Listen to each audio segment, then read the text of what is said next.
them if they want to dismantle our military and our defense, if you ask them if they want to have the government get out of education, the anti-government stuff sort of dissipates, evaporates. Yeah.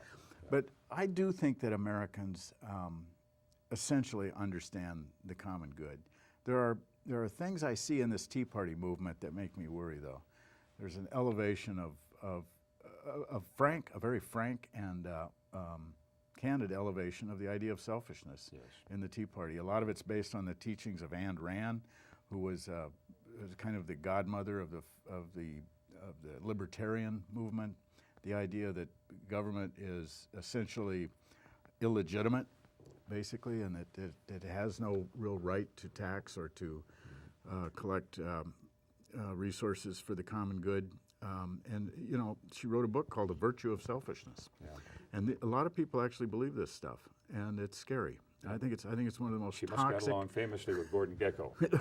Well, actually, Alan Greenspan, who was the Federal Reserve Chairman, was an acolyte of hers. Okay, that explains a lot. Dane, let's shift gears here and talk for a few minutes about taxation. Yeah. I referenced the budget in Minnesota and the coming biennium.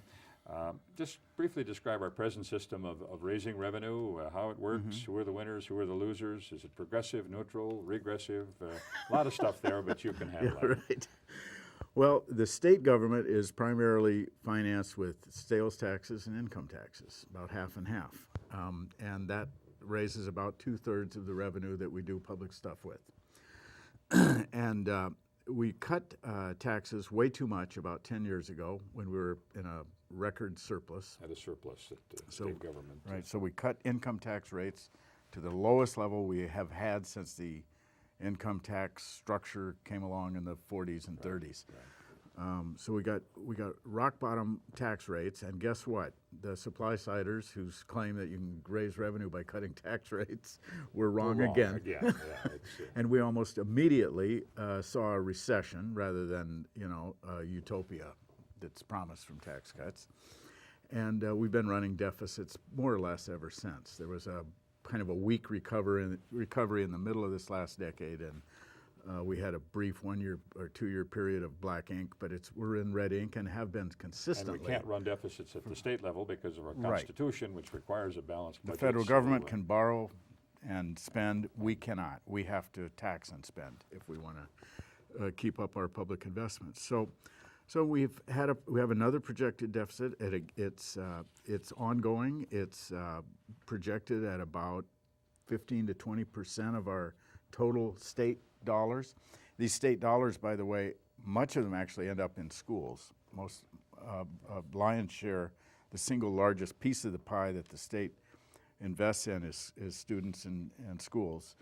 Higher ed as well, very important investment for our civilization. And education being a cornerstone of the prosperity of this state historically as well as today. Education is investing in business almost directly. Yeah. So we've got about 15 to 20% of our budget is about where the shortfall is, and there are candidates, arch conservatives, who claim that we don't need to raise any revenue to balance it, that we can cut again and again and again and take a chainsaw to our public investments and just lop off another 15 to 20%. Right. We fundamentally disagree. With no effect on the quality of life. No effect on the quality of life. Another myth. In fact, they're actually calling for more tax cuts. And Growth and Justice has, by the way, supported maybe reducing by some amount business taxes because they can be regressive. We've always been staunch advocates for reasonable income tax rates, restoring at least the rates that were cut because of these budget shortages, but also because we need to invest always smarter and amply in the business building assets that we have, namely education, but also environment, healthcare, and physical infrastructure, roads, bridges, sewer systems, airports. I could go on. Common sense. Common sense. Everyday common sense. Right. And most of the candidates for governor endorse this growth and justice model. They say we do need to raise revenue. and they are saying that they differ a little bit on the mix of how it's done, but the common sense solution for raising some, there will have to be some cuts. There might even have to be some more of this budget accounting gimmickry and shifting that typically governments have to resort to in times of crisis. But at least there should be some balance to the formula. And in fact, former conservative Republican governors in the past in Minnesota have used new revenues to balance the budget. Yeah. And they have been openly critical of our policies of the last decade. And I'm talking about Governor Arnie Carlson, Governor Al Quie, Governor Elmer Anderson, who's deceased recently, God bless him. All of these governors believe strongly in public investment, yeah. And they all raise taxes when their budgetary crises hit. Yeah. Dane, let's just touch on something here that is one of my favorite things to talk about is this BBC, and that's not the British Broadcasting Corporation. It's this, which is publicly supported. Which is publicly supported. But this so-called bad business climate that we keep hearing about right. In Minnesota, they trot that out every election cycle for sure, but it's always lurking around the corner. And the idea that Minnesota is a terrible place to do business. What's your reaction to that? Well, this is, I want to be thoughtful and scholarly here, but this is pure poppycock. Yeah. It really is. Minnesota's business climate, you judge a tree by its fruit. I think the Bible says that. And Minnesota's economy has overachieved other states from the 1940s and 50s when we began to emerge as a high-tax, high-quality, high-service state. Our economy has overachieved the low-tax states consistently over many decades. Yeah, envied by the nation. Envied by the nation. Job growth outstripping most Midwestern states, outstripping our immediate neighbors. It is true that some job growth went to the low-wage, low-tax Sunbelt states. There was a lot of growth in those states. I think it had a lot to do with the fact that they finally came up with air conditioning. But taxes do have an impact on jobs. We have to watch those things. We have to not let them get out of control. Be aware of it. Sure. Progressive governors like Perpich wanted to get us out of the top 10 on some of the rates. So let's be realistic about it. We can't.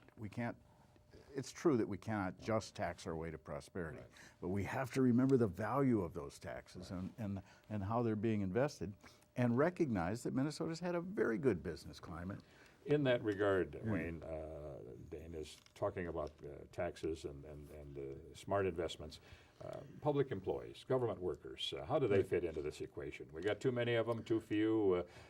We always hear this notion that we got to lay off employees. What's your reaction to that?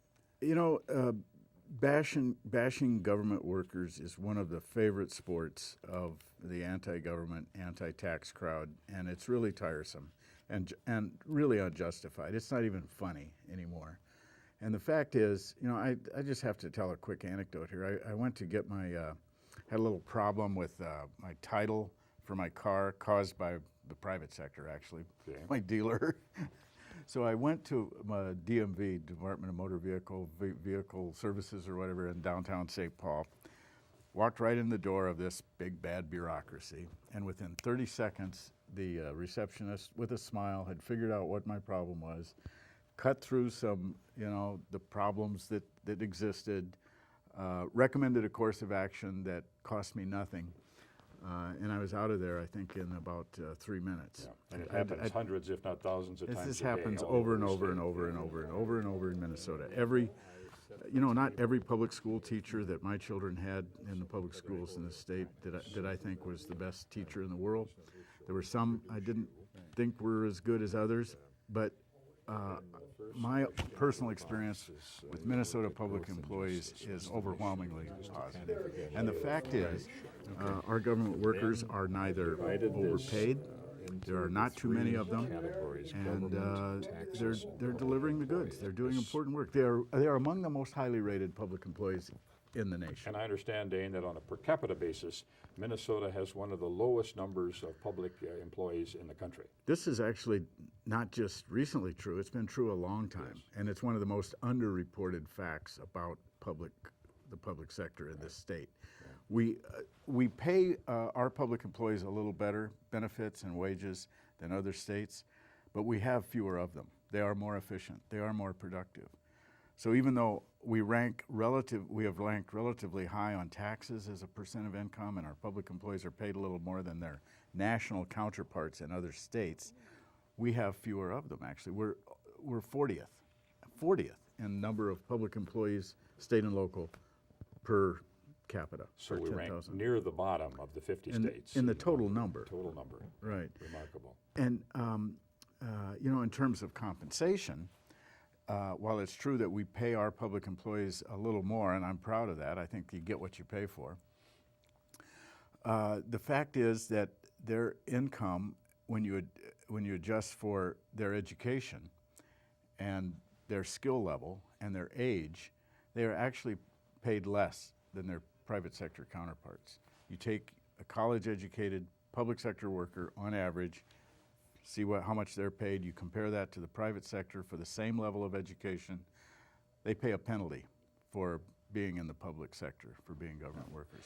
And but the right and the hardcore anti-government types will take a look, they will distort the statistics and just look at the raw compensation per person and not account for this extra education that we have in the public sector, which is largely because they're teachers. Right. Most of our employees, public employees, are teachers. And I think we want them to have more education. The future of Minnesota will be shaped by decisions affecting the relationship we have with our government, how we pay for essential government services, and how we relate to government workers who perform those services. We need to listen carefully and learn the difference between the hysteria of the demagogues and the measured and reasonable response of leaders who address fair and equitable growth and justice in our state. Thanks again to our guest, Dane Smith. Dane, we appreciate it, and thank you for watching Voices of Experience.